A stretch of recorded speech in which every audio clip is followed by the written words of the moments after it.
본 콘텐츠는 부천문화재단 시민미디어 활동 지원 사업을 통해 제작되었습니다.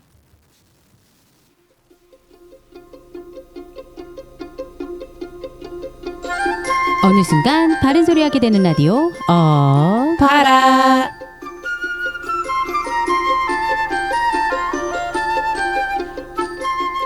안녕하세요. 모순에 집착하는 여자 정입니다. 안녕하세요. 말랑말랑해지고 싶은 인간 당근입니다. 그리고 저는 제일 잘 나가 블랙갱입니다.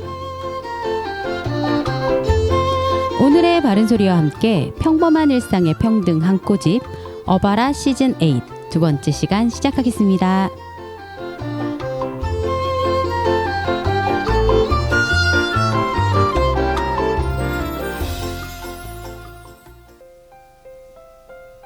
지난 지방선거 기간 중 뉴스를 보다 보면 유독 자주 들리는 표현이 하나 있었습니다. 국민 여러분의 회초리를 달게 받겠습니다. 더 많은 회초리를 부탁드립니다. 회초리를 맞을 준비가 되어 있습니다. 선거철에도 자주 등장하고 정치권의 사과나 반성의 자리에서도 자주 들립니다. 그런데 한 번쯤은 이런 질문을 해봐야 하지 않을까요? 회초리는 누군가를 바로잡기 위해 때리는 도구로 여겨져 왔습니다. 특히 어린이와 청소년에게 사용되던 체벌의 상징이기도 하죠. 하지만 우린 이미 알고 있습니다. 체벌은 교육이 아니라 폭력이라는 것을요.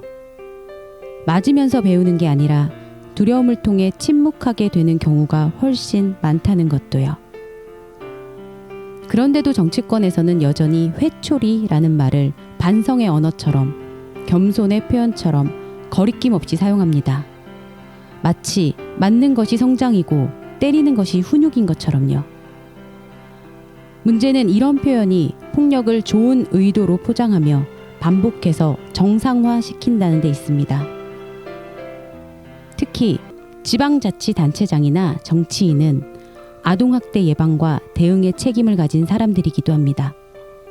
그런 사람들이 공적인 자리에서 회초리를 들어달라고 말하는 건 체벌을 정당한 방식으로 받아들이는 사회 분위기를 강화할 위험이 있습니다.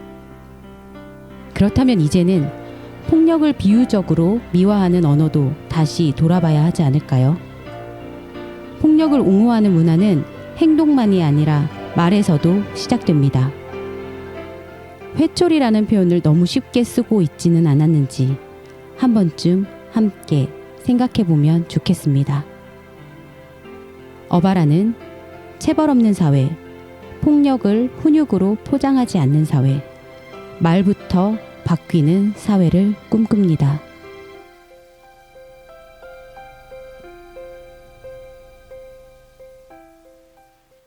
오늘의 바른 소리는 정치에서 반복되는 회초리라는 말 정말 괜찮을까에 대한 이야기로 좀 시작해 봤는데요.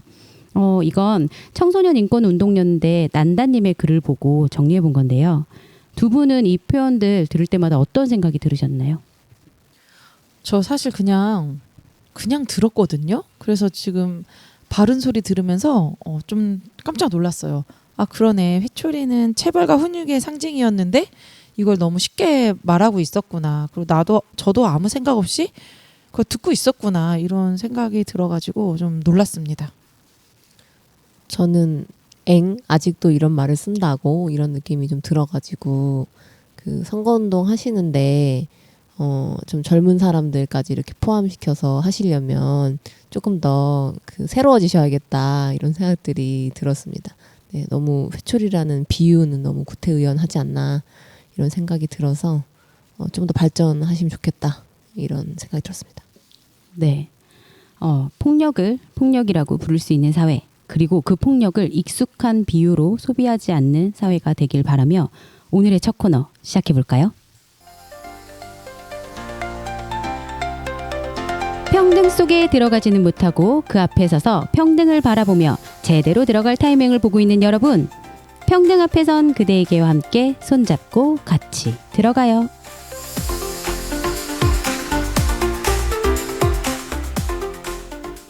평등 앞에 선 그대에게 시즌 8 첫 번째 시간입니다. 갑자기 질문인데요. 두 분 혹시 지난 시즌에서 가장 많은 재생 요청 수를 기록한 방송이 뭔지 아세요? 저요. 보통 보통. 양보하겠습니다. 찍어보고 싶습니다. 네. 어린이들이 참여한 공개 네. 방송 아닌가요? 당근은요? 저는 게스트 분들 중에 하나일 것 같아요. 그럼 찍어봅시다. 누굴까요? 그것까지 모르겠네요. 네, 무려 450회 재생 요청 수를 기록했는데요. 바로 게스트 조승재님의 방송이었습니다. 어허. 네, 근데 좀 이제 기억을 더듬어 볼까요? 그때 우리 방송에서 학생 생활 인권 규정에 대해서 이야기 나눴던 거 기억하세요? 네, 기억나요. 그때 제가 막 흥분해가지고 저도 막 이거 꼭 전수조사 해봐야겠다 막 이러고 여러 번 방송에서 선언을 한 적이 있었는데요. 결국 저는 하지 못하고 조승재님은 하셨습니다. 오. 네. 진보 정치 시민 모임 부천 파티에서 부천 중고교 생활규정 전수조사 TF를 구성해서 부천 관내 중학교 34개 교 그리고 고등학교 28개 교의 생활규정을 전수조사했습니다. 정말 역시 해내셨네요.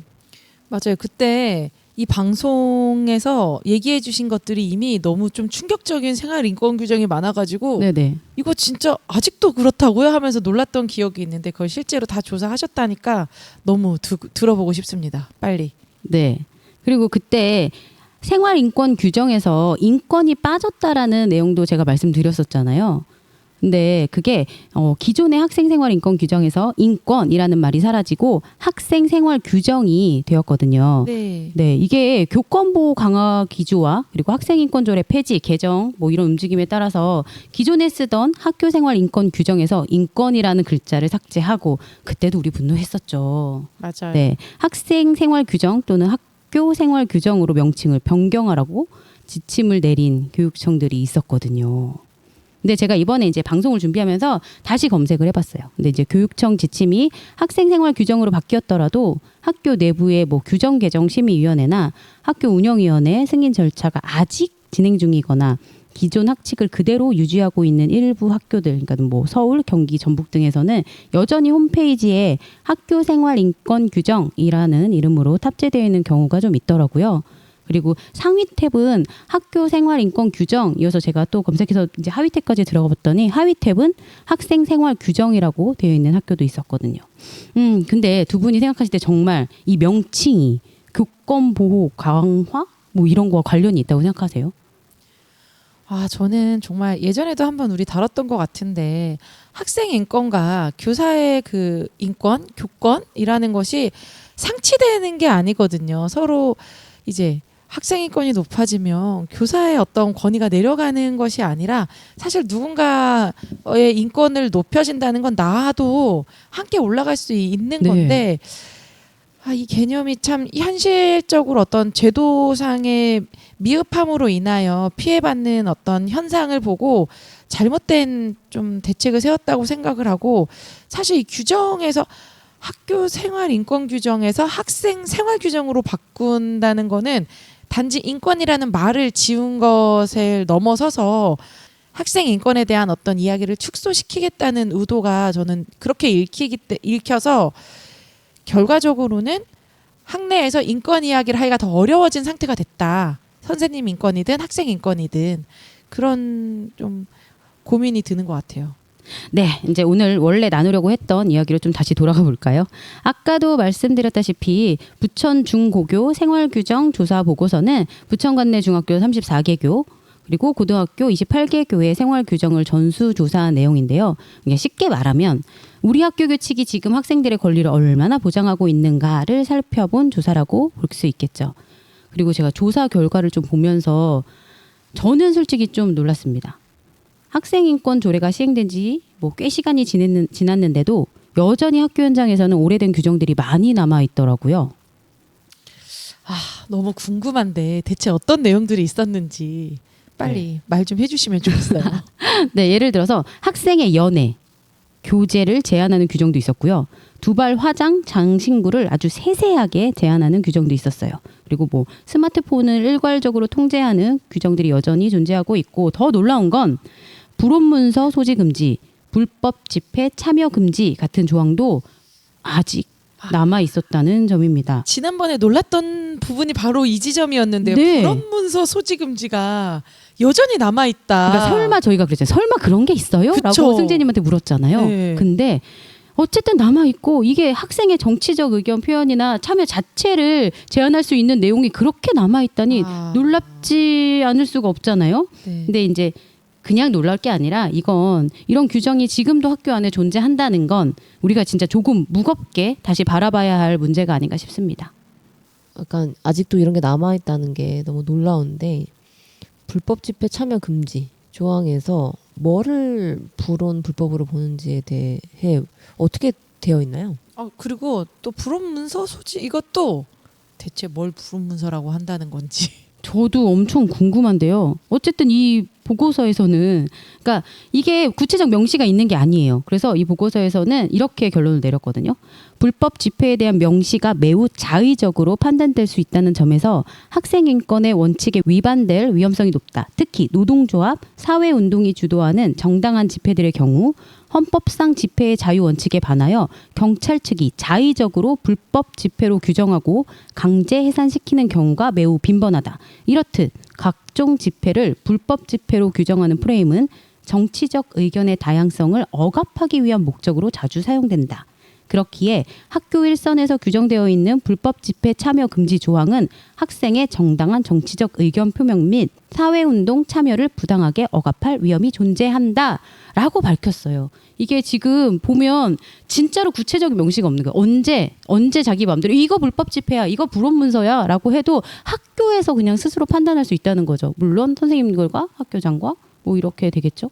네, 일단 집회 자체를 불법 집회라는 것 자체가 너무 진짜 이제 여기 보고서에 명시된 대로 이제 자의적으로 판단될 수 있는 그 위험이 되게 높잖아요. 그런 경우가 종종 있기도 했고. 네. 그러다 보니까 정말 내가 참여했던 그 집회가 불법 집회로 다음날 뉴스를 봤더니 불법 집회가 될 수도 있기 때문에 이 조항 자체는 사실 집회에 참여하지 않는 게 가장 내가 안 걸리는 길이구나라고 생각할 수밖에 없게 하는 것 같아요. 특히나 고등학생 같은 경우에는 생기부 굉장히 중요시 하잖아요. 그러니까 나의 진로에 많은 영향을 미치는데 이걸 그렇게 사용할 수 있다는 게 그래서 이들의 다양한 집회나 그리고 정치적 목소리를 낼 수 없도록 원천적으로 차단하는 느낌이 저는 받아졌거든요. 네, 그런 느낌이에요. 약간 위에 어쨌든 그 인권이란 말이 빠졌다라는 부분으로 다시 좀 돌아가는 말일 수도 있는데 실제로 그 인권을 보장하는 느낌이 전혀 없어서 오히려 그 사실 규정이라는 거가 다 이제 학생들이 뭐 하면 안 된다, 뭐 하면 안 된다, 하면 안 된다에 조금 초점이 맞춰져 있어서 원래 인권이란 말이 안 어울렸을 수도 있겠다 이런 생각도 그러네요. 저는 들어요. 네. 오히려 인권을 권리하는 항목들이 뭐가 있는지가 되게 궁금한 느낌 갑자기. 이런 항목들을 보면 그 제목은 학생 단속 규정 정도 맞아요. 지어야 될 것 같은데요. 권리를 침해까지라고 얘기하기 조금 애매하지만 권리를 보장하는 게 아니라 보호라는 명목 이름으로 너네 이거 하지 마. 이게 너희들을 보호하는 거란다라는 느낌이 좀 들어가지고 순간 갑자기 너무 모순적이라는 생각이 들었습니다. 그러니까 저도 몇 개 학교의 그 규정을 좀 찾아봤는데요. 그걸 보면서도 저도 비슷한 생각들을 했었거든요. 근데 그 와중에도 이렇게 촘촘하게 규제하고 제한하는 것들이 너무 규정의 내용이 너무 옹졸하게 저는 느껴지더라고요. 근데 제가 학생일 때는 사실 신경 안 썼어요. 근데 이렇게 밖에서 들여다보니까 와 옹졸하다 이런 생각이 좀 들더라고요. 근데 더 옹졸한 것 좀 들려드릴까요? 네. 네, 또 일부 학교는 학교장의 허가 없이 외부 행사에 출품하거나 참여하는 것을 제한하거나 또 학생 자치회가 결정한 내용도 그것마저도 학교장 승인 후에만 효력이 발생한다고 규정하고 있었다고 합니다. 아니 학생 자치잖아요. 자치 아시잖아요. 네. 근데 학생 스스로 결정할 수가 없는 구조가 된 거죠. 학생 자치란 이름이 좀 부끄럽네요. 이거는. 저 너무 이상한 게 학교장 허가 없이 외부 행사에 무언가를 출품하는 것도 제한하는 건 대체 왜 그럴까요? 너무 많은 것을 단속하고 싶으신가? 그러니까 이게 사전 검열 같은 걸까요? 아, 그럴 수도 있을 것 같아요. 저도 고민해봤거든요. 어머. 근데 저는 사전 검열 같은 느낌을 받았어요. 어머 그런가 봐요. 예를 들어 우리 그 만화박물관에 부천 만화박물관에 네. 정치 이슈로 만화를 출품했던 청소년이 계셨잖아요. 맞아요. 네. 그런? 아 그럴 것 같네요. 아무튼 너무 말이 안 되니까 사실 여기에 이해하려고 애쓸 필요는 없는 것 같고, 근데 두 분은 학교 다닐 때 이건 왜 금지야? 그리고 이건 좀 이상한데? 했었던 이런 학교 규정 같은 거 기억나는 게 있으실까요? 저 있어요. 뭐요? 저는 일단 이해 안 가는 게 되게 많았는데 너무 아까 블랙갱이 말하신 것처럼 옹졸한 그 규정이 저 고등학교 다닐 때 고등학교에서 있었거든요. 운동화가 흰색만 됐는데 흰색에 그 아디다스 줄무늬 3개 있잖아요. 네. 그 줄무늬가 하나라도 있으면 걸렸어요. 음흠. 그러니까는 아디다스면 당연히 걸렸고 나이키 그런 것도 안 되고 그냥 어느 색도 들어가면 안 됐다. 그래서 저는 몰랐죠. 신입생이니까. 그래서 흰 운동화를 신고 갔는데 줄무늬 있다고 걸려서 이거 뭐지 오리걸음 하고 들어간 적이 있었고요. 그럼 종류가 제한적이지 않아요? 그럼 전교생이 비슷한 운동화 신고 다니겠네요? 그러니까 저도 이유는 모르겠어요. 그러려면 그냥 하얀 실내화 신으라고 하지. 정말로요. 실내화 신고 들어와도 걸렸고 아, 구두도 무슨 무늬가 있으면 안 됐어요. 그래서 민무늬 찾느라 너무 힘들었어요. 그리고 저는 가장 이해 안 갔던 게 두발 그 길이였는데 대체 이 길이를 왜 정해놨을까? 저희 학교가 귀밑 1cm였어요. 그래서 3cm 정도 되면 선생님들이 잘랐습니다. 근데 저는 이 길이가 3cm나 1cm나 어차피 짧은데 이것을 대체 왜 규정으로 정해놨을까가 항상 의문이었어요. 맞아요. 아니 짧으면 짧다고도 뭐라고 했잖아요. 저는 스포츠로 밀었다가 또 머리 길 때까지 혼났잖아요. 길면 길어서 한대, 짧으면 짧아서 한대. 아유 힘들었네요. 저는 실은 학교에 이런 규정이 있다라는 거 모르고 다녔던 것 같아요. 그냥 복장 규정 정도는 그냥 앞에서 선도 선생님들이 잡는 거 정도만 알고 학교에 이런 규정을 읽어본 기억은 사실 딱히 없어요. 그래서 나를 어떤 규정으로 조금 이렇게 대했을까는 잘 모르겠는데, 그러니까 쩡처럼 그냥 복장 규정은 매일매일 검사하는 거였기 때문에 저는 그거 되게 좀 별로라고 생각했는데, 교복 바지가 생길 때 저는 어쨌든 다녔었는데, 교복 바지는 반드시 다리에 상처가 있거나 흉터가 있거나 그런 경우에만 용납한다고 했었을 때 고등학생의 머리로 저도 좀 이해는 안 갔었던 것 같아요. 교복 바지 그렇게 만들어 놓고 왜 치마를 입으라고 하는 거야? 이런 부분들이 있었고, 이건 조금 어이없는 일인데 제 그 모발이 약간 갈색모예요. 네. 그 염색을 안 했는데도 저 이거 시즌 1, 2 때 얘기했을 수도 있겠다. 어쨌든 하셨어요. 예, 갈색모인데 너 왜 머리가 검정색이 아니냐고. 그래서 염색한 거 아니냐고 의심해 봐서 선생님 저 원래 머리가 갈색인데 그럼 검정색으로 염색을 해야 되나요? 염색에서 위반 아니에요? 그러니까요. 그래가지고 그래서 검정색이어야 하는구나. 그래서 선생님이 어쨌든 그래도 좀 이해는 해주셨던 것 같아요. 아 원래 갈색모구나 이러고 그랬던 것 같아요. 참 그 어떤 외모 용모 규정들이 엄청 조금 많이 있었던 기억이 있는데 요즘은 많이 그래도 나아진 것 같기는 해요. 아이들 염색도 좀 하고 피어싱도 좀 많이 하고 다니고. 그죠. 학생인권 조례 이후로 그런 용의 복장에 대한 거는 교문 앞에서 잡는 건 사라졌는데 여전히 이것들이 그대로 남아 있다는 거잖아요. 근데 이 지금은 복장 이런 것도 사실 학교마다 너무 달라요.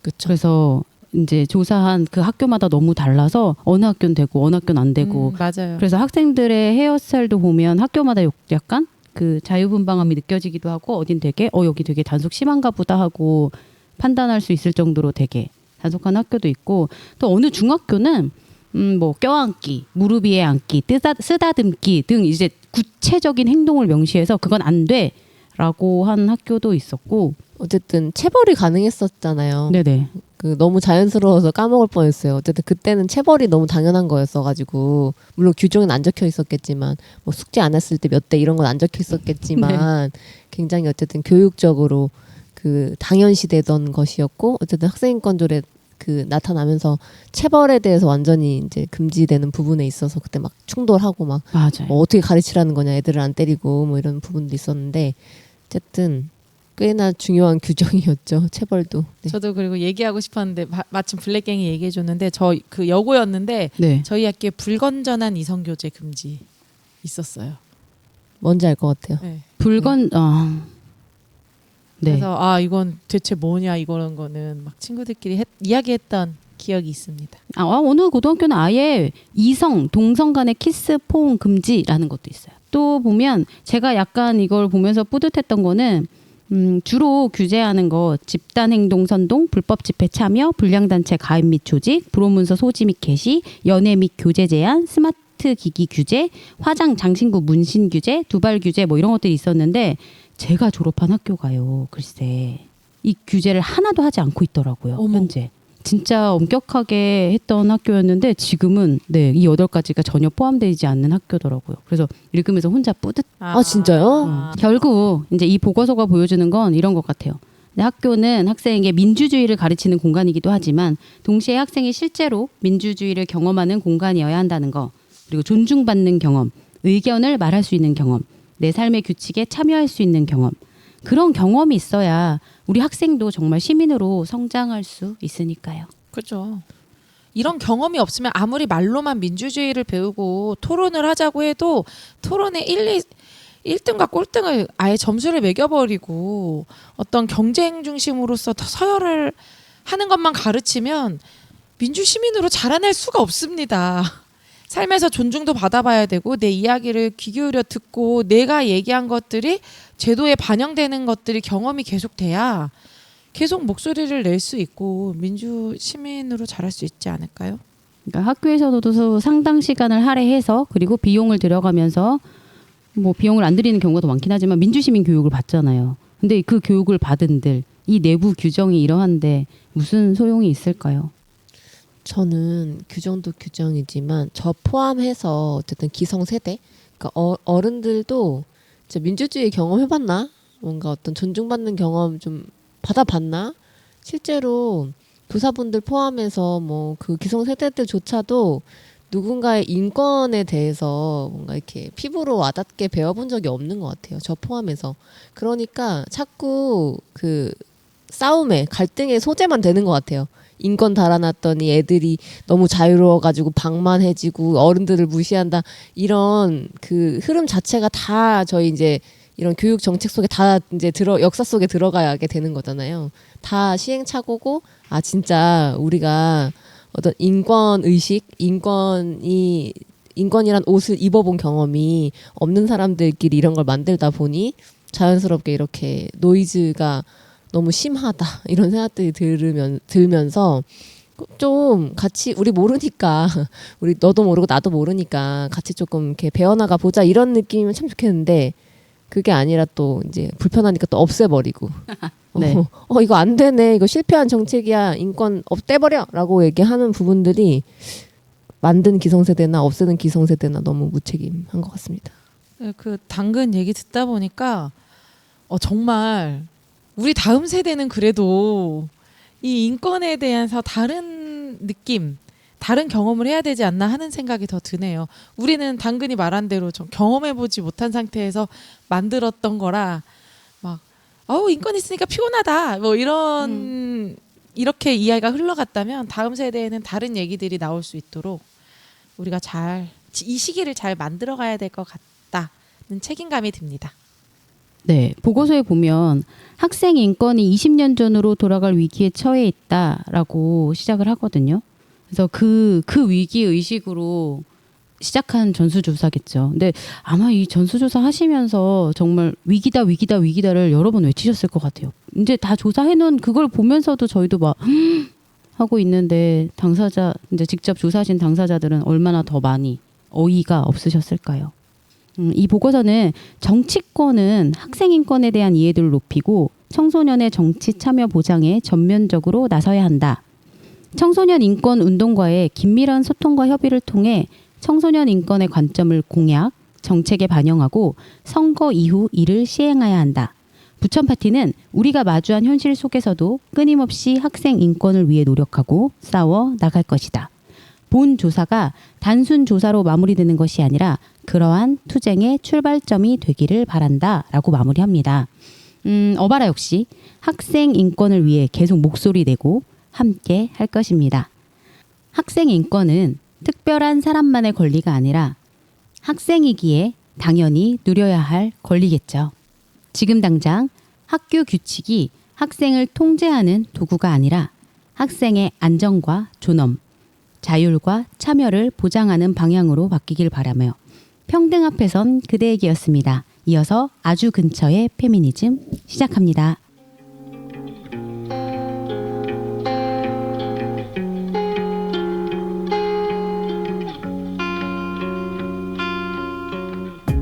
페미니즘은 사실 우리 근처 어디에나 있습니다. 뉴스 속에도 일상 속에도 내 마음 한구석에도. 당신은 페미니스트입니까? 자기 고백이자 선언 또는 그 사이에서의 고민. 아주 근처의 페미니즘.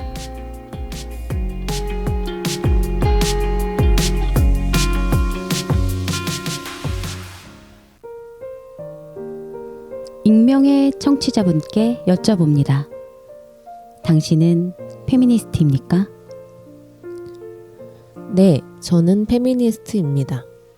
여성폭력이 끊이지 않는 이 세상에서 성차별과 젠더 갈등을 외면하고 지우는, 구조적인 성차별은 없다고 이야기하는 이 세상에서 저는 계속 페미니스트입니다. 누군가의 고통과 죽음을 두고 봐야 하는, 어떻게든 막을 수 있지 않았을까? 사회를 탓하고 나를 탓하는 페미니스트입니다. 매년 봄마다 마음이 시려지는, 가만히 있는 것이 평화가 아닌 것을 알게 된, 여자라서 맞지 않고 여자라서 죽지 않는 세상을 원하는 페미니스트입니다.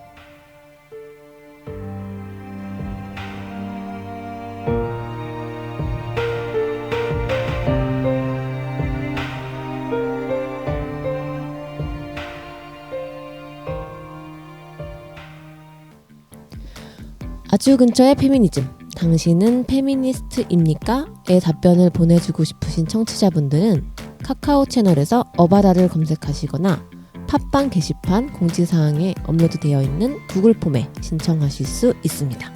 그럼 안녕. 안녕. 안녕.